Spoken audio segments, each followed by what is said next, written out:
बिस्मिल्लाहिर्रहमानिर्रहीम। Chapter number 2 presentation of data के हम ऑब्जेक्टिव क्वेश्चन करेंगे जो कि मोस्ट इंपॉर्टेंट रहते हैं। और इंशाल्लाह वो हम बीएससी के भी चैप्टर्स के करेंगे और एफएससी के भी मैं आपको करवा देती हूँ चैप्टर नंबर 2 के। हम कहते हैं classification is a process of arranging data according to. हमारे पास सिमिलर करेक्टर्स जो हैं उनको हम सेपरेट कर देते हैं, तो true answer is the similar character.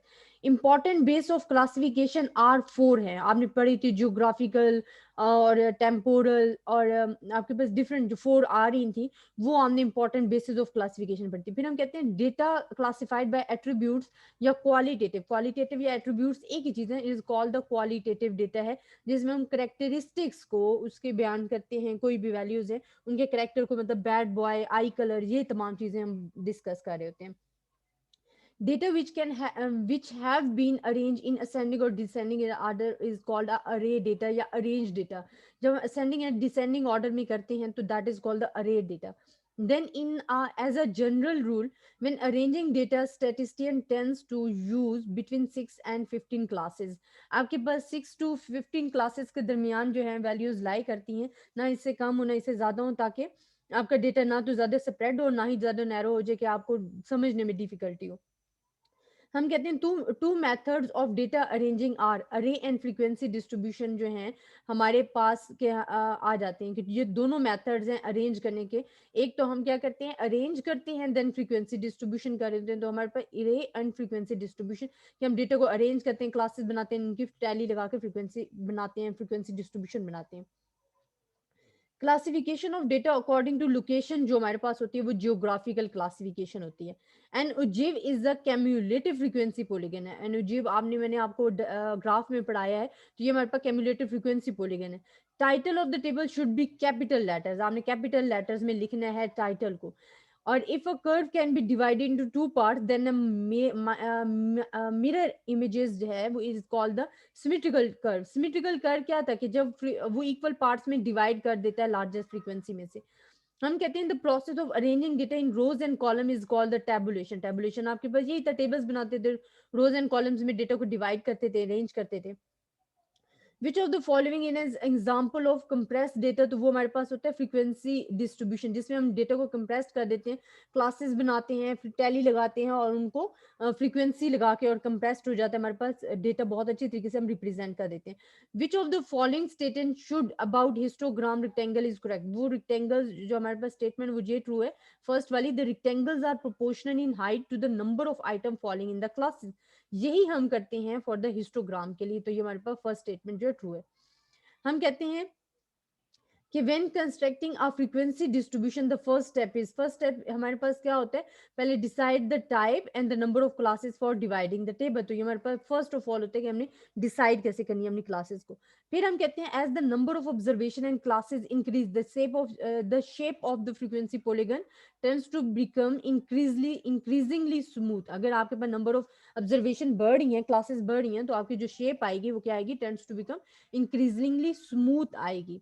Which of the following statement is true for cumulative frequency polygon or ogive for a particular set of the data, तो वो मेरे पास होता है less than curve slope up to the right।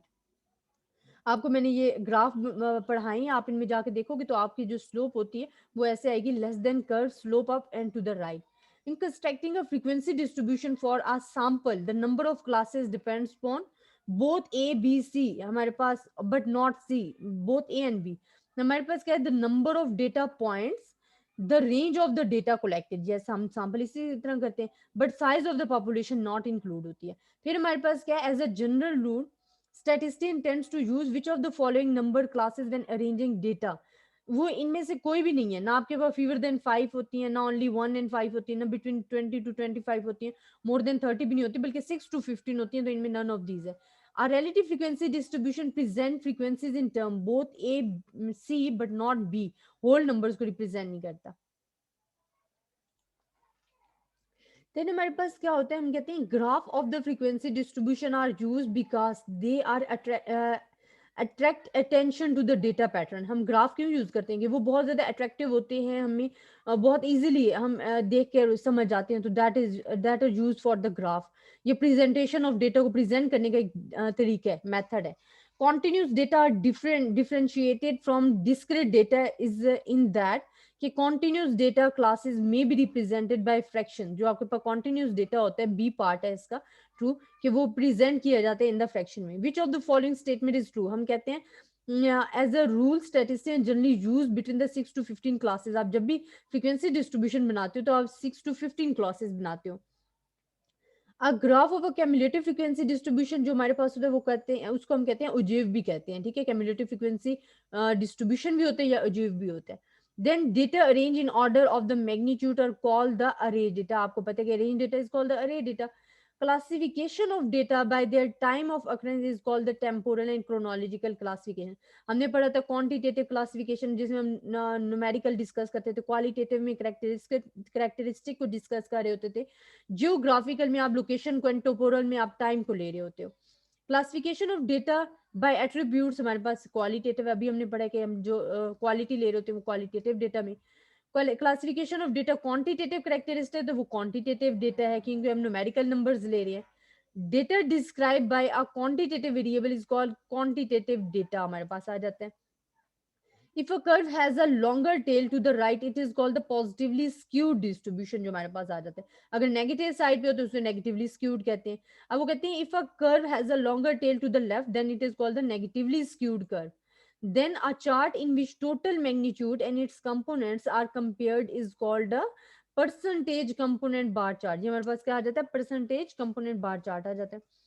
The group data is secondary होता है। The group data हमारे पास क्या आ जाता है, सेकेंडरी है, क्योंकि हम ऑलरेडी डेटा को अरेंज करते हैं और उस अरेंज डेटा को उठा के जब उस पर वर्क करते हैं तो that is called the secondary data. Total angle of pi diagram हमारे पास क्या होता है, सर्कल में रिप्रेजेंट कर रहे होते हैं, वो आपके पास क्या होता है, 360 होता है। A statistical table has at least 4 parts। statistical table कितने parts रखता है, 4 parts होते हैं उसके। एंड हमारे पास an arrangement of data to show the frequency of occurrence is called a frequency distribution. आप जब डेटा को फ्रीक्वेंसी ऑफ अकरेंस के साथ रिप्रेजेंट कर रहे होते हो that is called the frequency distribution. फिर हम कहते हैं average of lower and upper class limit, हमारे पास क्लास मार्क होती है, ठीक है। एवरेज क्या, lower and upper class limit को आप डिवाइडेड बाय 2 करते हो, that is called the class limit या मिड पॉइंट्स भी इसको कहते हैं। Histogram is a graph of the frequency distribution, जहां हम फ्रीक्वेंसी डिस्ट्रीब्यूशन और ईयर्स ले रहे होते हैं, that is called the histogram. और ये फ्रीक्वेंसी डिस्ट्रीब्यूशन का ही ग्राफ है हिस्टोग्राम।